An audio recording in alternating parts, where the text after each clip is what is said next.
Welcome to another deep dive, everybody. Today we're going to be looking into marijuana. And specifically, we're going to be asking the question, is it really a gateway drug? Or is that idea just a total myth? Yeah, it's a question that's been around forever, it feels like. For sure. And to help us dive deep into this topic, we've got a Newsweek article that we're going to be taking a look at, and also some really interesting research coming out of the University of Colorado Boulder. Those are some great sources. I think they're going to give us a lot to think about. Absolutely. So to kind of set the stage here, the gateway drug theory suggests that if you use marijuana, it's like this inevitable slippery slope. You're going to end up using harder drugs. Right. And you still hear this argument being made even today. I mean, Yeah. even as more and more places are legalizing marijuana, you've got politicians like Mayor Walsh in Boston and Governor Christie over in New Jersey still pushing this narrative. It's definitely still out there. So it seems like there's a pretty big disconnect between what we're seeing with legalization and then this idea that marijuana is this automatic path to harder drug use. Yeah, and that's where the science comes in. What does the research actually say about this link between marijuana and harder drug use? Right, because if it was true that marijuana use inevitably leads to harder drug use, then we should be seeing those numbers skyrocket in places that have legalized it. Exactly. And that's not what we're seeing. The vast majority of people who use marijuana never go on to use harder drugs. Really? So most marijuana users don't end up using harder drugs. What's driving this whole gateway myth then? What did our sources have to say about that? Well, one of the biggest problems is that a lot of the so-called evidence for the gateway theory is based on correlation, not causation. Okay, what does that mean? It means just because two things happen together, it doesn't mean that one thing causes the other. You know what I mean? Yeah, I think I get it. So just because some people who use harder drugs might have tried marijuana in the past, it doesn't automatically mean that the marijuana caused them to use those harder drugs. Right. It's like saying that everyone who eats breakfast ends up eating lunch. So breakfast must be a gateway to lunch. Okay, now I really get it. It's just not logical to make that leap. Exactly. And the Newsweek article pointed out several other factors that are much more strongly linked to harder drug use. Factors like poverty, being around people who use harder drugs, mental health struggles, and even drug criminalization itself. That makes a lot of sense. So the environment and the circumstances surrounding drug use might be more influential than the specific drug itself. Right, and that's where the University of Colorado Boulder research comes in. They actually looked at the impact of recreational cannabis legalization on substance use disorders. And what did they find? Well, they found that legalization didn't lead to an increase in these disorders. In fact, there's even some evidence that it might actually reduce problems related to alcohol. That's pretty interesting. So legalizing marijuana didn't cause more people to develop drug problems? Did they compare states with and without legal marijuana to see if there was a difference? They did. They even went a step further. They did a study comparing twins, where one twin lived in a state with legal marijuana and the other twin lived in a state without legal marijuana. Wow, that's a pretty clever way to try and isolate the effects of legalization. Yeah, and what they found was that even though the twins in states with legal marijuana use cannabis more often, they didn't have more substance use problems overall. Okay, so that seems like pretty strong evidence against the gateway theory. So if legalizing marijuana isn't causing all these problems like some people predicted, what's keeping this myth alive? Well, Newsweek talked about some of the historical and social factors that might be playing a role. And it turns out there are some powerful interests that benefit from keeping this myth going. Okay, like who? Well, one example is the legacy of U.S. drug policy, which has been intertwined with some pretty ugly, racist, fear-mongering. Newsweek reminded us about Harry Anslinger, the first commissioner of the Federal Bureau of Narcotics. I think I've heard of him. Wasn't he the guy who really pushed the whole reefer madness thing? Yeah, he spent years spreading this idea that marijuana was this dangerous drug that would lead to madness and violence. He often specifically targeted minority communities with this propaganda. Wow, that's pretty disturbing. How does that connect to the gateway theory, though? Well, Anslinger's fear-mongering really helped solidify this idea that marijuana was this dangerous and addictive stepping stone to harder drugs. It would lead you down this path of destruction. And that contributed to decades of prohibition and stigma. So those attitudes that Anslinger helped create are still influencing how we think about marijuana today, even though the scientific evidence is starting to tell a different story. Right. And it's not just about Anslinger. There are other factors, too, like the fact that some addiction researchers and treatment professionals have literally built their careers on the idea that marijuana is dangerous and addictive. So if marijuana is suddenly seen as a solution to the opioid crisis or something like that, that would completely undermine their whole model. Exactly. And it's not necessarily about accusing anyone of having bad intentions. It's more about recognizing that their perspective has been shaped by years of working within a certain framework, and that framework might not be accurate anymore. So we have to be careful not to just accept what we hear at face value. We need to think critically about the motivations and potential biases of the people presenting the information. Absolutely. Critical thinking is so important, especially when it comes to a topic as politically charged as this one. Now, Newsweek also looked at some of the research that's been used to support the gateway idea, like this thing called the brain disease model. Can you explain what that is? Sure. The brain disease model basically says that using marijuana causes changes in the brain that make people more likely to use other drugs. So the idea is that marijuana somehow primes your brain for harder drug use. Yeah, but the studies that support this model often have some pretty serious flaws. Like they don't account for other drug use or pre-existing conditions that could also be influencing the results. I see. So they're not really isolating the effects of marijuana itself. Exactly. And Newsweek specifically mentioned a study by Dr. Jody Gilman that's often cited to support this theory. They pointed out that this study didn't adequately control for other factors that could have affected the results. Like what kind of factors? Well, for example, the study didn't account for whether the participants were also using alcohol or other drugs. So it's possible that those substances could have contributed to the brain changes that they observed. So the study's conclusions about marijuana's impact on the brain might not be entirely accurate because they didn't isolate the effects of marijuana itself. That's a possibility. And it's also worth noting that a lot of the research that challenges the gateway theory has actually been done outside of the United States because it's been so hard to get funding for marijuana research here due to the stigma surrounding it. That's crazy. So we might be missing out on a whole body of research just because of political and social biases. It's something to think about for sure. The scientific landscape itself is shaped by these historical and political forces.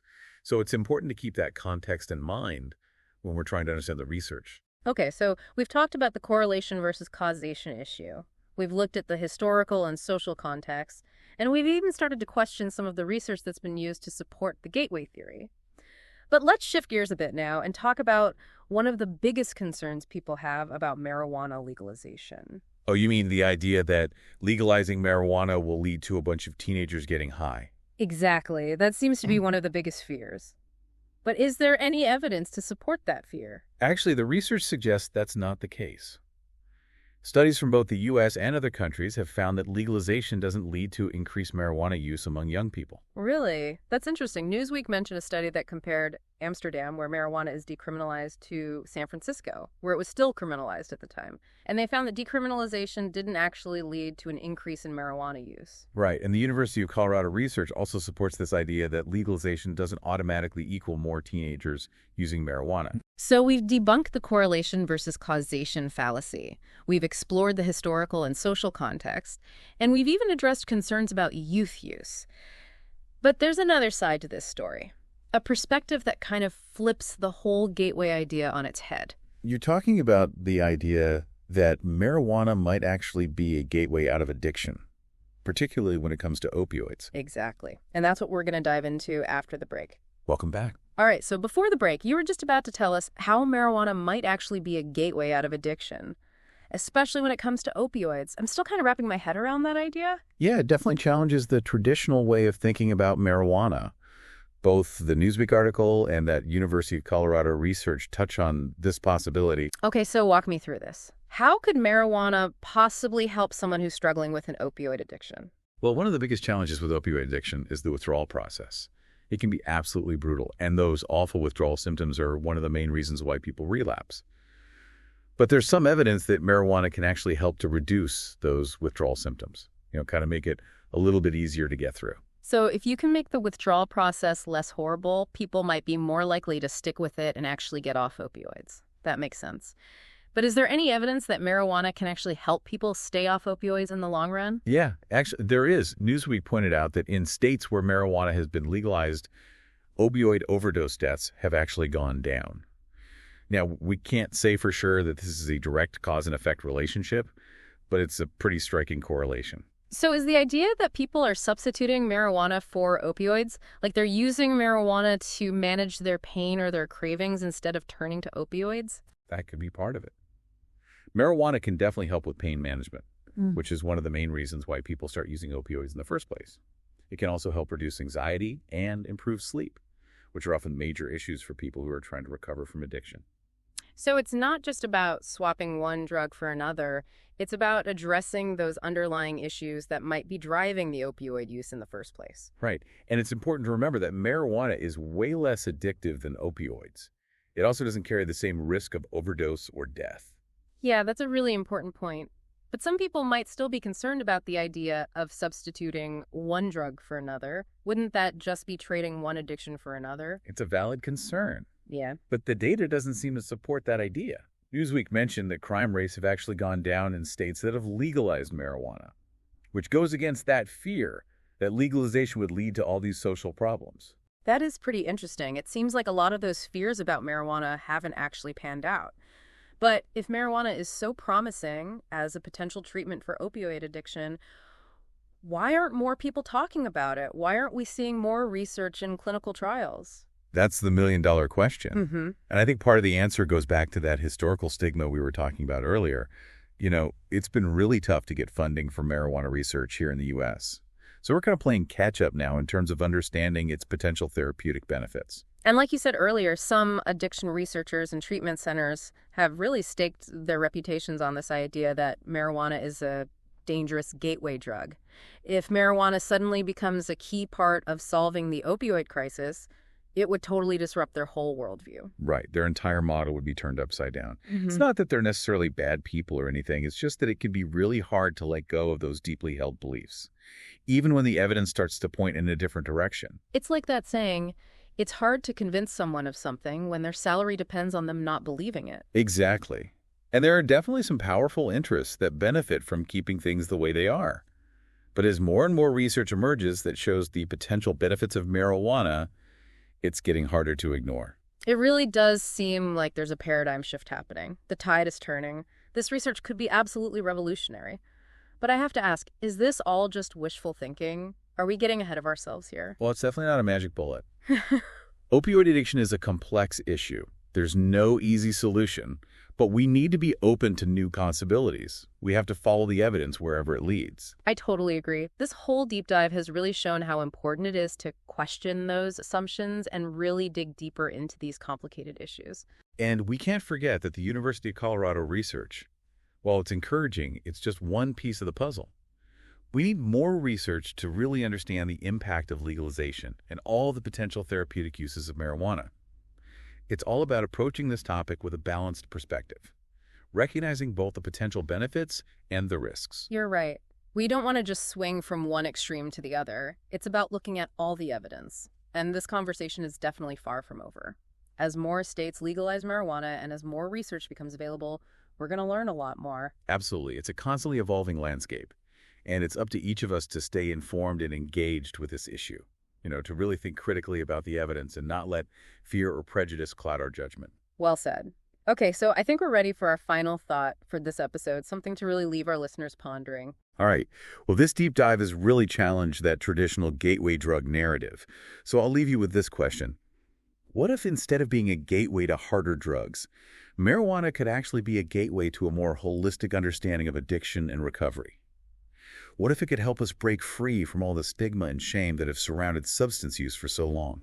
Wow, that's a really powerful thought. It really underscores the importance of staying informed, staying curious, and continuing to challenge the status quo. This has been an incredible deep dive, and I'm sure our listeners have a lot to think about after this conversation. Yeah, this is just the beginning of a much larger conversation. And as we wrap up this deep dive, I want to emphasize one last time that the world of marijuana research is always changing. It's up to each of us to stay informed and to engage with the evidence critically and thoughtfully. Couldn't have said it better myself. Thanks for joining us on this journey. Until next time. Welcome back to our deep dive exploring the question of marijuana as a gateway drug. We've really been challenging that traditional narrative, haven't we? Yeah, we've dug into the research, explored the historical and social context, and even talked about how marijuana might actually help people struggling with opioid addiction. It's been a wild ride, for sure. So much to unpack with this topic. It really is. There's no easy answer here. It's not black and white. Absolutely. It's definitely one of those issues where you can't just rely on sound bites and headlines. You really have to look at all the evidence and all the different perspectives. Exactly. Critical thinking is so important here. Yeah. We have to ask ourselves, who's presenting the information, what their motivations might be, and whether they actually have solid evidence to back up their claims. It's like that saying, don't believe everything you read on the internet. You really have to be discerning, especially with something as controversial as marijuana. Right. And that whole idea of correlation versus causation that we talked about earlier is crucial. Just because two things happen together doesn't mean one causes the other. Like that bread and dessert example you gave. It's so obvious when you put it like that. But people make that mistake all the time with marijuana. They see that some people who use harder drugs also use marijuana in the past, and they jump to the conclusion that marijuana must have been the cause. Right. And as we talked about earlier, there are so many other factors that could be influencing someone's path towards harder drug use, like their socioeconomic background, their mental health, who they hang out with, and even the drug policies themselves. Yeah, Newsweek made a really interesting point about that. They argued that criminalizing marijuana might actually make it more likely that someone will encounter harder drugs. Because if you're buying marijuana illegally, you're more likely to be exposed to other illegal substances. It's kind of a backfire effect. Exactly. It just goes to show that we really need to think carefully about the unintended consequences of our drug policies. So we've debunked that whole correlation-causation fallacy, we've explored the historical and social context, and we've even considered the possibility that marijuana could actually be a tool for fighting the opioid epidemic. Is there anything else we need to touch on before we wrap up this deep dive? One thing I think is important to mention is that the University of Colorado study we talked about focused specifically on adults. The effects of marijuana on young people whose brains are still developing might be different.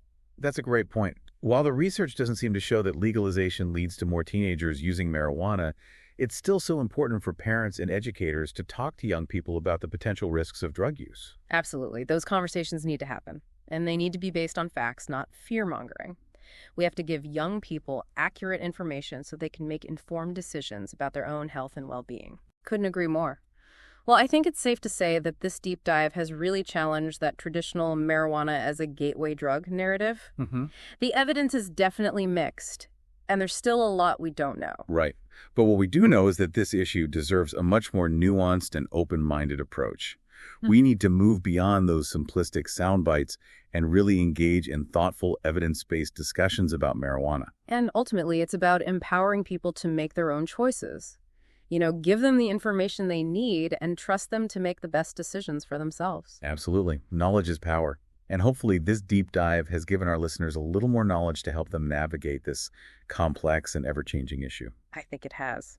Thanks for joining us on this journey. It's been a fascinating conversation. And as always, we encourage our listeners to keep learning, keep questioning, and keep exploring. Until next time. See ya.